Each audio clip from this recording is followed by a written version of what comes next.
Haut Niveau vous plonge au cœur de l'actualité sportive. Haut Niveau.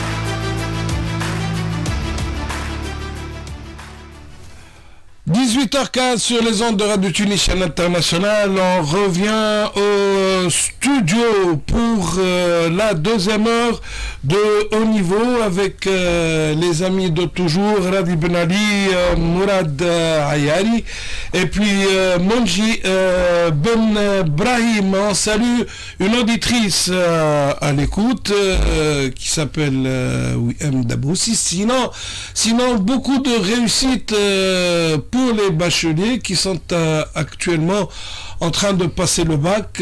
C'est la pause, on se repose dimanche, c'est la pause de l'Aïd avant de reprendre de plus belle à partir de demain. Des bacs en famille.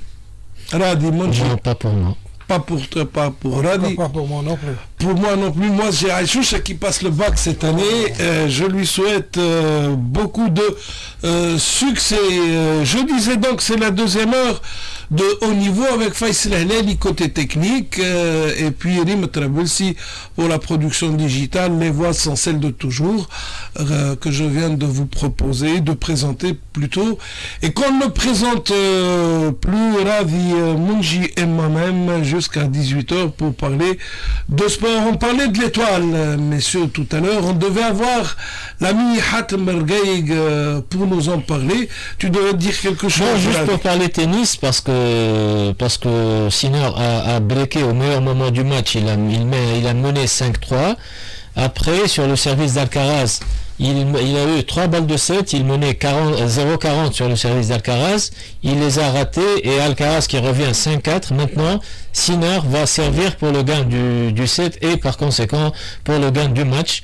Donc on va voir, Alcaraz est en train de s'encourager, de se motiver, il est en train d'applaudir et il essaie d'avoir le public de son côté. De se booster. Donc maintenant, on va voir si Sinner s'il arrive à débreaker une autre. Non, pas débreaker. Il a le service en main, c'est lui qui va servir pour le gain du match. Non, je parlais d'Alcaraz. Oui, maintenant Alcaraz, il va devoir, on joue depuis 3h48 quand même, c'est pas peu, et Alcaraz va devoir débreaker pour rester dans le match, sinon c'est Sinner qui va remporter ce 4e grand chelem pour lui et qui va égaliser, qui devrait égaliser en termes parce qu'Alcaraz a gagné déjà 4 grands chelems et Sinner seulement 3. Donc s'il gagne aujourd'hui, il va égaliser le nombre de grands chelems que celui d'Alcaraz. On parlait Rantaine du tennis italien qui se porte bien ces derniers temps. Oui, qui se porte très bien même, avec Sinner qui est le numéro 1, Musetti qui est le numéro 8, et chez les filles il y a Paolini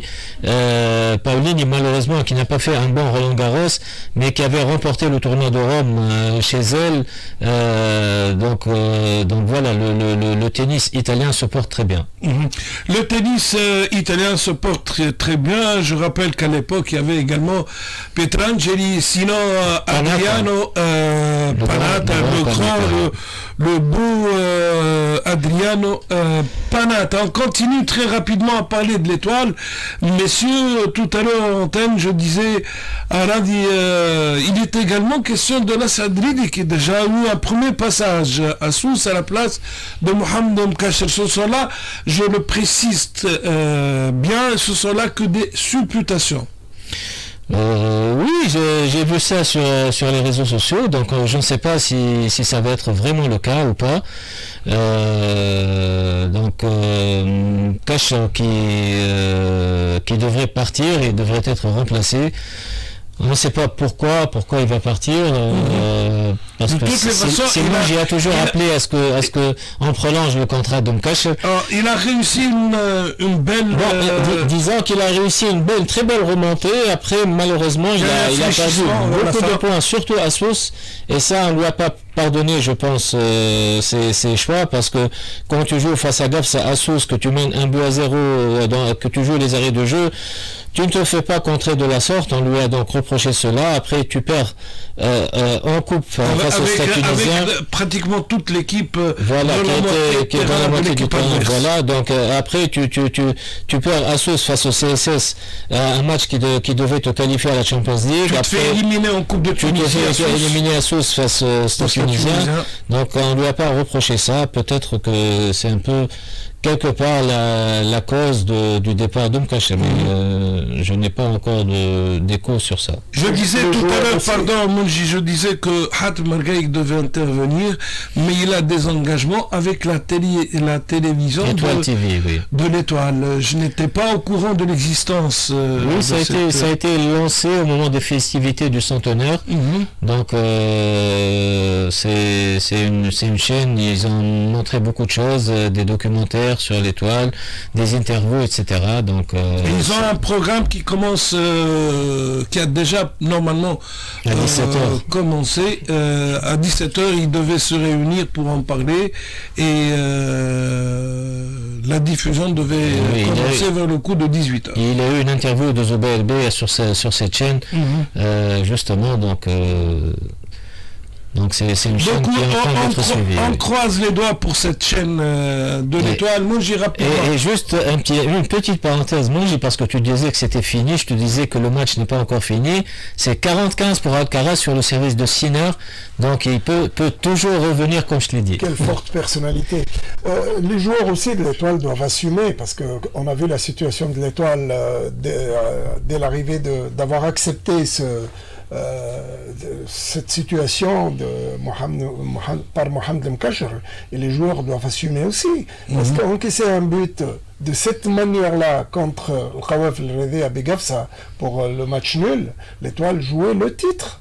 Et là, c'est dommage, parce que c'est la faute aux joueurs et non pas... Bien sûr, Mohamed Mkachar, peut-être qu'il y a au niveau relationnel avec certains joueurs, parce qu'à certains moments il a prononcé les noms de joueurs, j'aurais préféré faire jouer tel joueur ou tel joueur, c'est peut-être une erreur de communication. On a vu après Radouel El-Ferhi, c'est lui qui répondait à toutes les questions, mais je pense qu'aujourd'hui, à l'Étoile sportive du Sahel, il faut cesser de tergiverser, il faut oser faire quelque chose.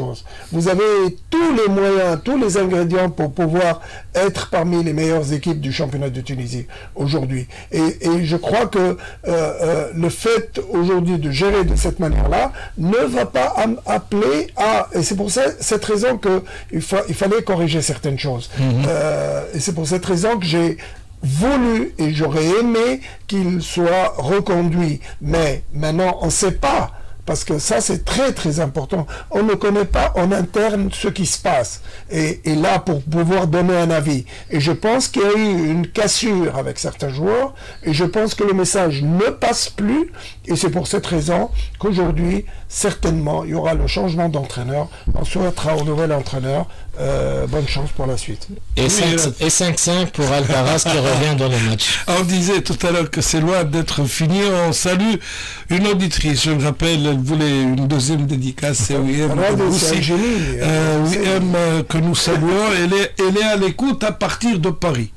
Elle est à Paris en train de nous écouter. 18h23 sur les ondes de Radio Tunis International.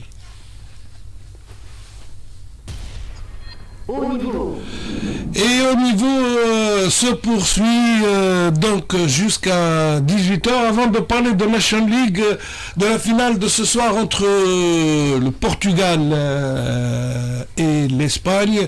Je rappelle qu'en Tunisie, il y a un autre club qui vit pratiquement dans la même situation que celle de l'Étoile. Il s'agit du club africain, avec peut-être bien des problème beaucoup plus prononcé, surtout en ce qui concerne le comité directeur, le club africain, et son président pour le moment, Mounji. C'est dommage. Aujourd'hui, il y a des choses impardonnables, parce que quand on a un public avec tout ce qui a été fait, qui a été unique au monde. Bon, j'ai pas vu un public comme le club africain dans les moments difficiles trouver vraiment un public qui a tout donné. On a vu que ce soit Jamel Parnas, hein, que je salue, qui a dit j'ai préféré vendre, ne pas acheter des médicaments pour ma guérison, pour subvenir aux besoins du club africain. Et ce qui est incroyable aussi, c'est que même si Alertim, vous savez que j'étais avec lui sur un plateau de télé, et puis il dit ma maladie, c'est rien par rapport à ce qu'il arrive au club africain.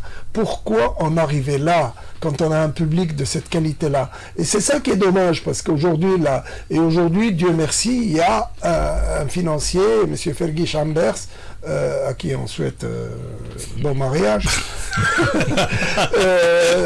Il paraît qui se marie aujourd'hui, c'est confirmé, c'est rapporté par les réseaux sociaux, qu'il soit heureux, qu'il soit à la VAS, il à la VAS soit heureux. Croyez-moi, c'est une honte si aujourd'hui il y a toujours les mêmes personnes qui gèrent le club africain à leur manière pour leur intérêt. C'est ça qui est dommage. Vous savez que en Tunisie on est capable de tout, mais je crois qu'aujourd'hui, quand vous avez une situation économique qui est en train de vraiment d'être au top, moi j'estime qu'aujourd'hui il faut profiter, mettre la main, même si on s'entend pas, même s'il y a des désaccords sur certaines choses. Aujourd'hui, moi j'estime qu'aujourd'hui ceux qui sont pas capables d'amener quelque chose à un public aussi extraordinaire que celui du club africain dans les moments difficiles, ils étaient là. Je crois qu'aujourd'hui ces personnes-là n'ont plus leur place, parce que il faut essayer déjà autour du club vraiment de trouver les moyens adéquats pour pouvoir essayer de vraiment, j'ai plus l'envie de essayer de ne pas avoir à vivre la même situation. C'est la question que je veux poser à Aladi. C'est une impression de déjà-vu avec le club africain. Chaque été est animé, chaque été les mêmes problèmes. Cette fois-ci, on avait l'argent, mais on n'a pas su en faire bon usage, ou on n'a pas su bâtir autour, je ne sais pas comment dire les choses. On a l'impression que le club africain est condamné chaque année, chaque intersaison, de vivre les mêmes problèmes. Bon, du déjà vu, je ne sais pas, parce que tu parles de la période Slim Riahi, mais avec Slim Riahi, il était le président du club, donc c'est lui qui gérait tout ça. Donc s'il y avait une réussite, c'était lui, s'il y avait un échec, c'était toujours lui. Mais l'impression de déjà vu, c'est-à-dire de voir le club africain peiner durant l'intersaison, quel que soit le nom du président, avec Youssef Lahmi, avec Hamidi, avec tout Tikwan. Exactement, c'est dommage, parce que ce dont les gens ont besoin, ce dont les clubs ont besoin, c'est l'argent. Toi, tu as trouvé un mécène qui est prêt à donner beaucoup d'argent. Moi, je pense que le président du club africain a commis une erreur, à mon avis, parce qu'il n'a pas... moi, à sa place, je l'aurais mis de mon côté. J'aurais mis Fergie de mon côté. Je lui aurais expliqué tout ce qui se passe. J'aurais été transparent avec lui, parce que c'est logique quand Fergie dit que j'ai donné de l'argent pour qu'il soit distribué aux équipes de hand féminines, de volley féminine, et que ces équipes-là n'ont pas reçu leur salaire. C'est normal qu'il se fâche. C'est normal que lui, il donne de l'argent pour tel ou tel objectif, mais... Et d'avoir un droit de regard. Voilà, c'est normal quand tu mets de ta poche 15 ou 16 millions de dinars, que tu devrais avoir un minimum de droit de regard. Mais là, maintenant, ce qu'on voit, c'est que Fergie, quelque part, il a pris en otage ce club africain. Parce que soit... il y a un président qui vient me parler et qui vient mettre en place une stratégie avec laquelle je serai d'accord, soit je ne vais plus mettre aucun minimum de ma poche. Et donc les gens maintenant ont peur, parce que les gens ne voudrait pas que Fergie s'en aille, et de l'autre côté, ils sont en train de chercher un président qui pourrait trouver un terrain d'entente avec lui. C'est ça le problème, je pense. Donc à quoi s'en tenir finalement? Parce que on ne comprend plus rien. Tout d'abord, il faut parler au public, et en même temps, moi je conseille à M. Fergie Chambers de se montrer moins. Et de travailler plus, parce qu'on a l'impression qu'on s'assène au club africain dans le dos des coups qui ne sont pas dans l'intérêt du club africain. Et aujourd'hui, j'ai même eu une fois une discussion avec le comité provisoire en 2018, il ne faut pas oublier, et c'est pas n'importe comment, qui était Marwan Hamoudi avec Ali Aloulou, et il aurait dû continuer ce comité, puisque en finale, ils avaient battu quand même la perle du Sahel 4-1 en finale de Coupe de Tunisie. On reproche beaucoup de choses. D'accord, ça c'est en interne. Et finir deuxième au classement. Moi j'estime qu'il fallait continuer ensemble pour l'intérêt du club africain. Aujourd'hui, il y a des personnes, peut-être, qui n'ont rien à voir avec le club africain, ils sont en train de plus servir leur intérêt que l'intérêt du club. Moi j'estime qu'aujourd'hui, avoir énormément d'argent aujourd'hui par Fergie Chambers, je pense que la gestion doit être à la hauteur des moyens mis. Si aujourd'hui on investit de l'argent pas par l'intermédiaire d'une société ou quoi que ce soit, ça veut dire que aujourd'hui, c'est pour cette raison qu'il y a 15 ans en arrière, j'ai demandé à ce que en Tunisie, les équipes tunisiennes doivent être des sociétés. Parce que quand il y a des sociétés, un centime qui sort, on sait où il va. Mais aujourd'hui, comment gérer des problèmes pendant que le club africain a les moyens. Et j'estime qu'aujourd'hui, il faut que ça cesse par respect par rapport à ce club. Mais le problème, c'est le monde actuellement. Qui décide que tel président doit rester, que tel président doit partir? Maintenant, ce sont des pages Facebook, il y a des pages qui sont là pour attaquer telle personne, pour attaquer tel groupe, pour attaquer tel président, etc. C'est ça le problème maintenant, et les gens suivent malheureusement. On a vu, je m'excuse, on a vu que pour l'Étoile, à un certain moment, Zubair a dit qu'il n'allait pas faire de liste, etc. Et il y a eu un groupe à sa tête, Hamd Kamoun, qui a présenté une liste. Moi j'ai vu cette liste, c'est une liste qui était très équilibrée à mon avis. Il y avait Amin Mougou qui avait l'expérience de la gestion au sein de l'Étoile et au sein de la fédération.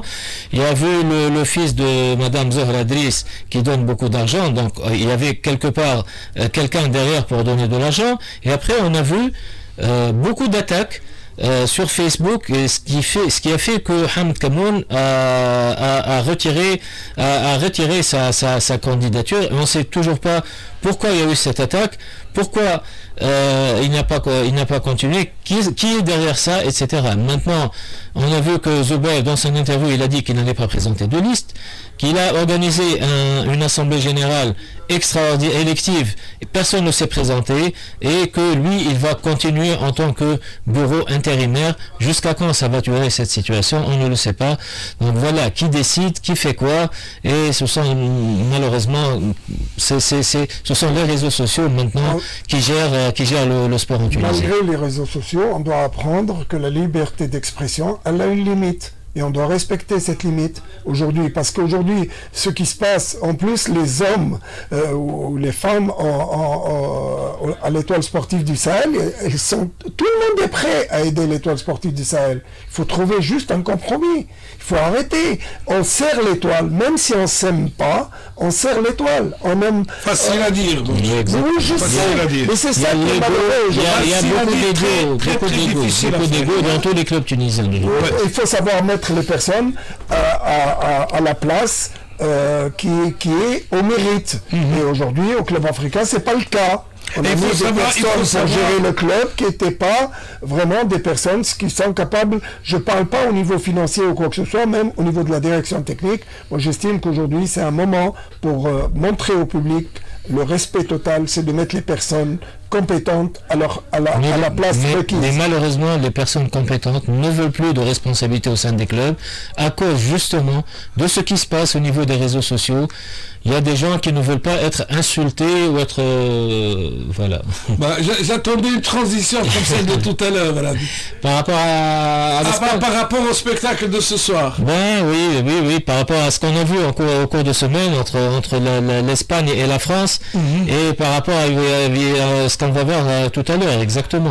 Oui, on va donc changer de continent. On va toujours parler de football, mais le football joué sur un rectangle vert, celui qu'on aime, le sport qui nous fait beaucoup plaisir. Donc ça sera ce soir à partir de 20h, la National League, la finale entre le Portugal et l'Espagne. Plus de 20 ans sépare Cristiano Ronaldo, qui pourrait être le père de Lamine Yamal, donc représentant des deux générations dorées du football mondial. Yamal est progressivement devenu la star numéro 1 mondiale, tandis que Ronaldo est entré dans le crépuscule de sa carrière. L'une, ou plutôt l'un, est une légende vivante de 40 ans, auteur de 137 buts pour le Portugal. L'autre, âgé de seulement 17 printemps, bientôt 18. Le 13 juillet, il aura 18 ans. Ouais, l'Europe avec l'équipe nationale espagnole, la munir. Donc Ronaldo et Messi s'affronteront pour la première fois. Ronaldo et Yamal. Voilà. Et Messi. C'est un lapsus. Révélateur. Donc, dans une confrontation qui promet d'être passionnante, messieurs, une finale qui promet. Oui, une finale qui promet. On s'étonnera toujours de cette maturité de Lamine Yamal, que ce soit dans ses déclarations, que ce soit dans ses performances. C'est quelqu'un qui est présent. On l'a vu en aller-retour face à l'Inter de Milan. On l'a vu en championnat d'Espagne, les derniers matchs où il fallait être décisif. Et il a été contre l'Espagnol. Il a marqué le but qui a fait que le Barça était le vainqueur du championnat de la Liga. On l'a vu contre la France mercredi, parce que beaucoup ont parlé du Ballon d'Or qui devrait se jouer justement mercredi dernier, parce qu'il y avait d'un côté Dembélé qui était favori puisqu'il avait gagné la Champions League, et il y avait de l'autre côté Lamine Yamal dont on dit qu'il est aussi favori pour le Ballon d'Or, et on a vu que Yamal a marqué des points. Il a marqué des points, il a été décisif, il a été le meilleur joueur de son équipe, il a marqué un doublé. Ils ont mené 4-0, puis 5-1, puis ils se sont fait très peur à la fin, parce que la France est revenue à 5-4 et a failli, si on avait rajouté 2 ou 3 minutes, la France aurait pu égaliser et revenir dans le match. Voilà, donc on va voir aujourd'hui, on va voir à propos de Yamal, je ne sais pas si vous avez écouté la déclaration de Didier Deschamps, le sélectionneur de la France. Il a dit qu'il est impossible pour n'importe quelle équipe et n'importe quelle défense de faire quoi que ce soit devant Yamal. Il faut tout simplement le gérer. C'est pas lui seulement qui l'a dit. Il faut tout simplement le gérer, essayer de limiter les dégâts, parce que les dégâts, il va y en avoir de toutes les façons. L'ex-entraîneur de l'équipe de France. L'ex. Le futur ex. Voilà, le futur ex. Oui, non, mais je crois qu'aujourd'hui, quand on voit, concernant le match de ce soir, cette finale, ça va être extraordinaire. Mais je pense que Hansi Flick, quand on entend Lamine Yamal, comment il parlait de Hansi Flick, l'apport de Hansi Flick en individuel, je dis bien en individuel, parce que vous avez des joueurs au niveau de discours collectif, c'est autre chose, mais il y a des joueurs à qui il faut parler en individuel. C'est ce que Lamine Yamal avait dit, et il a dit: si je suis ce que je suis actuellement, et cette progression, c'est dû à M. Hansi Flick. Et maintenant, même Barcelone pense à la prolongation d'Hansi Flick. Ça y est, je crois que oui, je crois qu'aujourd'hui, ce qui est incroyable, c'était du provisoire Hansi Flick au Bayern, et il gagne 6 titres. Maintenant, il se retrouve à FC Barcelone. Je crois qu'aujourd'hui, la tactique qui sera préconisée certainement par le FC Barcelone, c'est de priver l'équipe du Portugal du ballon. De l'Espagne. De l'Espagne, je voulais dire. De l'Espagne, et priver le Portugal de ballon, il faut avoir la possession de balle. Parce que quand vous avez un atout comme Cristiano Ronaldo, qui est capable de tout sur un match ou sur une action individuelle, que ce soit en vitesse ou en frappe de balle, je pense que l'Espagne va plus avoir la possession de balle, et dès la perte du ballon, vous allez voir qu'ils essayent de récupérer le ballon au plus vite. Alors, à la naissance de Yamal, Ronaldo jouait déjà pour le Portugal depuis près de 4 ans. En 2003, il a fait ses débuts sous les ordres du sélectionneur brésilien Scolari contre le Kazakhstan à l'âge de 18 ans. À cette époque, Ronaldo n'était qu'un jeune madérien. Donc, c'est un duel de génération radiqué. Intéressant aussi, on va dire. Oui, très intéressant, mais le match va être très technique parce que aussi le Portugal regorge d'excellents talents, hein, des joueurs techniciens très fins. Il y a Léa, il y a Ronaldo, il y a le joueur de Manchester City. Fernandez. Non, le milieu de terrain offensif, le 10. Bref, il y a d'excellents joueurs au Portugal, donc ça va être... il y a Vitinha aussi, le joueur du PSG. Et Alcaraz qui égalise à 2-7 partout. Et il a été breaké dans le tie-break, et il est revenu, il a mené 4-2, etc. Il gagne le set dans le tie-break. Et voilà, on est à 2-2 aussi le Monji. Donc un match de tennis n'est jamais terminé. Et maintenant, on va assister à un set décisif, et ils ont dépassé 4 heures de jeu. Donc le match pourrait aller jusqu'à peut-être 4h45, voire même 5 heures de jeu. Oui, Monji, avant de passer à l'Italie. Ce qui est extraordinaire, c'est que Alcaraz, il avait rencontré un Français lors de son entraînement, et il lui a dit: ça te dérange si tu viens t'entraîner avec moi le matin? Et bien sûr, l'entraîneur français, ce qui était là, il a accepté de faire sparring partner. Sparring partner, c'est ça qui est extraordinaire. C'est cette simplicité d'un talent comme ça, d'un joueur mondial. C'est pour montrer la force de caractère qu'il a. La prochaine Coupe du Monde sans l'Italie, c'est possible. La troisième Coupe du Monde de suite. La dernière qualification remonte à 2014. Sans la squadra azzurra, c'est possible, surtout après la défaite de vendredi dernier. Une défaite humiliante. Contre la Norvège. Et puis les conséquences sont là. L'entraîneur Spalletti quitte l'Italie après une défaite désastreuse contre la Norvège. Sans entrer dans les détails, directement, je dirais que selon certaines informations, la Fédération italienne de football, la Fédération italienne di Gioco Calcio, l'FIGC, aurait immédiatement cherché un remplaçant pour le poste de titulaire au sein de l'équipe nationale italienne. Stefano Pioli, qui était l'entraîneur de Cristiano Ronaldo à Nasser, sinon Claudio Ranieri, qui vient de terminer la saison en beauté avec l'AS Roma, seraient les candidats ciblés. Je l'ai dit une fois sur mon mur Facebook que l'Italie n'est plus une grande nation de football, et j'ai été traité de tous les noms par tous mes amis italiens. Est-ce que vous êtes d'accord avec cette définition ou pas? Que l'Italie n'est plus une grande nation de football. C'est pas d'aujourd'hui, à part même le Milan. Ça restera toujours l'Italie. C'est dommage. Avec l'Inter, le Milan AC, la Juve, le SC Naples, la Roma, la Lazio. Mais en ce qui concerne la squadra azzurra, il n'y a plus de joueurs de talent, il n'y a plus de Roberto Baggio, Del Piero, Pirlo, Cabrini, Cannavaro, Nesta et Paolo Rossi, évidemment, en 82. Gattuso, que je n'aime pas trop, mais qui est un gros joueur. Oui, mais c'est un joueur qui est capable vraiment d'aider. C'est comme Benetti, tu te rappelles de Benetti? Oui, Benetti qui jouait au Milan AC, c'était le boucher de service. Le boucher de service, Maradona en sait quelque chose. Oui, absolument. Alors, c'est aujourd'hui, vous avez Naples et l'Inter aujourd'hui, et on a vu que même l'Inter n'a pas Moi, je crois qu'aujourd'hui, le football italien... Je m'excuse, mais on ne peut pas dire que l'Inter n'a pas, quand même. Elle a été qualifiée à la Champions League, elle a battu Barcelone en demi-finale. Bon, elle a fait un non-match en finale, mais quand même, il faut saluer ce qu'a fait l'Inter cette année en Champions League. Mais elle a perdu le championnat aussi dans les dernières... C'est ce que je voulais dire.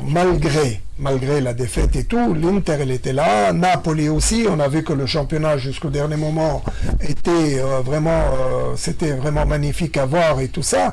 Mais je crois que l'Italie, avant, c'était le catenaccio. Quand tu gagnais 1-0, tu peux rester 3 jours à jouer contre une équipe italienne, tu ne gagnes pas. Aujourd'hui, c'est devenu autre chose. Même quand on a vu l'Inter, même contre le FC Barcelone, on a vu des résultats. Les fondamentaux du calcio ont changé. En gagnant 2-0, puis d'essayer de marquer le 3e et le 4e, je crois que c'est des moments difficiles. Même la Juve a passé par des moments difficiles. Les derbies Milan-Inter, c'est plus comme avant. C'est moins moins attractif, agréable et attractif. Bravo, comme avant. Mais je pense que ça va rebondir. On connaît très très bien l'Italie. De toutes les façons, l'Italie, la squadra azzurra a très peu de chances de terminer à la première place de son groupe,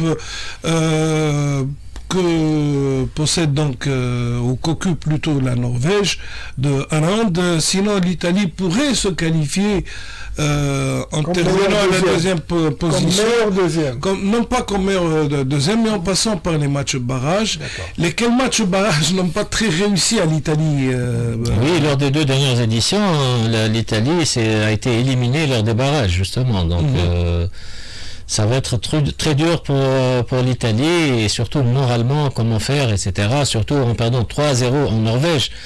C'est une défaite humiliante, et voilà, c'est Spalletti qui en paye les prix. L'Italie ne nous a pas habitués à perdre des matchs, surtout à l'extérieur. 3-0 contre la Norvège. Donc, automatiquement, il y a quelque chose à revoir, et je pense que ça sera fait. Je croise les doigts pour la squadra azzurra. Malgré tout, je reste une tifoso de l'équipe italienne de football. Juste pour rappeler que le match de classement a eu lieu cet après-midi entre la France et l'Allemagne. Et la France de Mbappé, voilà, a battu l'Allemagne à Stuttgart, je crois, 2-0, un but de Mbappé, une passe décisive de Mbappé pour Olysée. Et voilà, donc l'Allemagne passe à côté de son... par Yamal, Mbappé, ces derniers temps. Ils ont joué 6 matchs. Cette année, ils ont joué...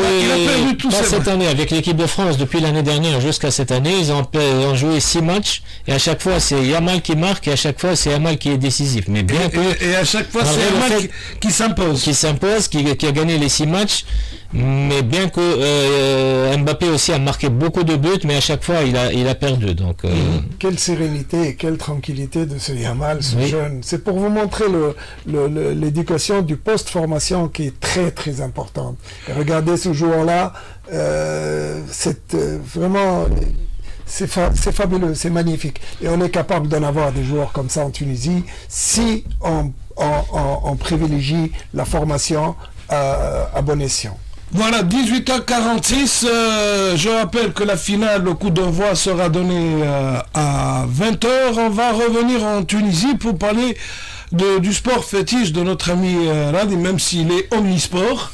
Mais le basket, ça lui parle, n'est-ce pas? Oui, comme tous les autres sports. Alors, on va parler, quand on parle basket, on parle de l'Union Sportive Monastienne, évidemment, qui a remporté en Afrique du Sud son premier match, c'était hier, en phase finale de la Basketball Africa League. Ball dans un match de classement, en vue des quarts de finale, la formation UCMIS a battu donc les Nigérians de Rivers Hoppers. Le score final de cette rencontre, comme tu viens de le dire, est de 89 à 81 en faveur des UCMistes. Et donc, pour le prochain match de l'Union Sportive Monastienne, ça sera lundi 9 juin contre Petro Atlético. C'est les quarts de finale, je crois. C'est les quarts de finale de la Basketball Africa League. Un adversaire de premier ordre. Oui, bien sûr. Ils ont joué ensemble déjà lors des éliminatoires. Et Petro Atlético a gagné un match et je crois que l'USMO en a gagné un autre. Donc, mais je pense avec le renfort qu'il y a eu, l'USMO a de fortes chances de remporter cette balle qui génère aussi beaucoup d'argent depuis qu'elle a été que cette Champions League a changé. Elle est devenue parrainée par FIBA, je crois. Et donc il y a beaucoup d'argent mis dans cette compétition. Ça c'est pour le basketball. Sinon, pour ce qui concerne le handball, la fédération tunisienne a communiqué la date du début du championnat pour la saison 2025-2026. La nouvelle saison débutera le 23 août avec une première phase composée de 12 clubs. À l'issue des matchs aller et retour, les 6 premiers disputeront la phase des playoffs et les 6 derniers joueront une phase de play-out. Le premier de la phase play-out, de play-off plutôt, remportera le championnat. Les 2 derniers à la fin de la phase de play-out seront relégués. Par la fédération tunisienne de handball a indiqué que la saison 2026-27 débutera avec une nouvelle compétition. Il s'agit du trophée des champions. Ce tournoi regroupera les 4 premiers de la saison 2025-26 et sera disputé avec un format de demi-finale et finale. Le trophée des champions aura lieu les 21 et 22 août 2026. Un trophée, un palliatif. Oui, mais c'est bien parce que ça se passe partout comme ça dans tous les pays du monde, que ce soit en football ou dans les autres sports. Donc c'est bien de faire ça, mais pourquoi 2026? Pourquoi pas commencer par cette année? Mais c'est bien, déjà le fait de fixer la date de reprise, c'est une bonne chose parce qu'on a vu d'avoir les idées claires. Voilà, d'avoir les idées claires. Moi, j'ai vu que le calendrier du championnat d'Italie est déjà mis en place, que l'Espagne, ils ont déjà dit que quand est-ce que le championnat d'Espagne va commencer. Nous, on ne sait même pas si, si on va adopter une nouvelle formule. Voilà, donc c'est bien pour la fédération de handball déjà d'avoir déjà fixé la date du début du championnat. Ce sera, je le rappelle, le 23 août prochain. Bravo. Avec une première phase composé de 12 clubs. Oui, pourquoi pas avec une nouvelle formule, parce que dans la mesure où on a vécu des moments très très difficiles, dans la mesure où il y a des clubs qui n'avaient pas le droit de recruter, donc ils ont passé par des moments vraiment où le public était en rogne, mais c'est malheureusement ce manque cette interdiction de recrutement fait que c'est pour cette raison que la Fédération tunisienne de football pense à ne pas reléguer Gafsa et Tataouine pour ces raisons-là. Mais pourquoi pas ne pas le faire? On est en Suisse, il y a 2 équipes de football et la Tunisie, c'est 4 fois au niveau superficie que la Suisse. Et quand vous faites deux groupes, vous avez moins de déplacements pour certaines équipes, puisque c'est... Et après, il faut trouver la solution. On change pas les règles en cours de route. Je suis d'accord avec vous dans la mesure où pourquoi pas, mais ça dépend comment on va... Il y a des régions, il y a des villes qui attendent impatiemment de recevoir l'Espérance, l'Étoile ou le Club africain. Voilà, et tu peux les en priver. Oui. Et tu peux les en priver. Pourquoi les en priver? Parce que vous avez on risque de ne pas... À la limite, faire un calendrier... en ne considérant pas que c'est 2 poules, mais faire un calendrier, pourquoi pas? J'ai pas vu de championnats internationaux avec des systèmes de 2 poules et des playoffs. Donc, il y avait avant, mais ça a été mais aujourd'hui, il faut trouver des solutions. Parce que qu'on le veuille ou non, Gafsa...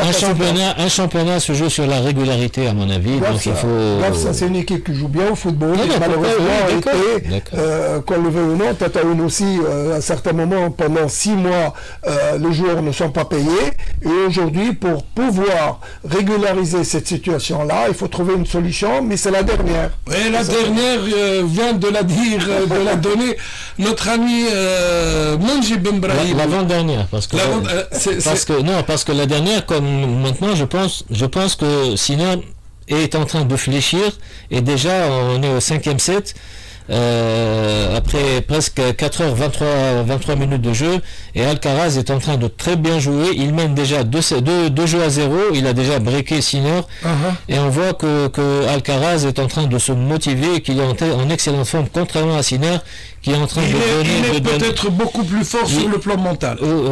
Mental, oui, parce que quand tu sers pour gagner le match et que tu perds, c'est un coup au moral. Et donc Sinner, je pense qu'il a pris un sacré coup au moral et qu'il est en train de fléchir face à un excellent Alcaraz qui est boosté par le public de Roland Garros qui est en train de l'encourager. Et que le meilleur gagne. Que le meilleur gagne, bien sûr. Merci beaucoup, messieurs. On va terminer avec la corrida de Francis Cabrel, comme on dit du côté de Marseille et du sud de la France, 18h presque 54.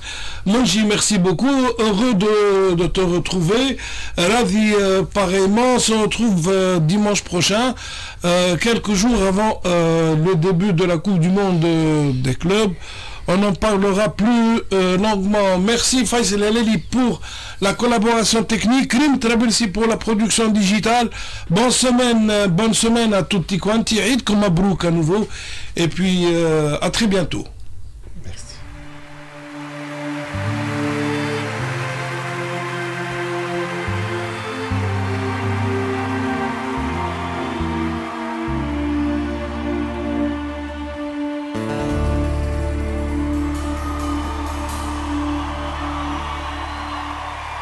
Depuis le temps que je patiente dans cette chambre noire, j'entends qu'on s'amuse et qu'on chante au bout du couloir.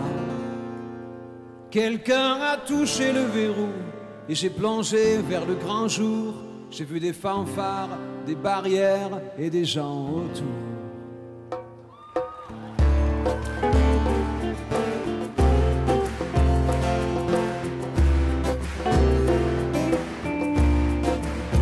Dans les premiers moments, j'ai cru qu'il fallait seulement se défendre.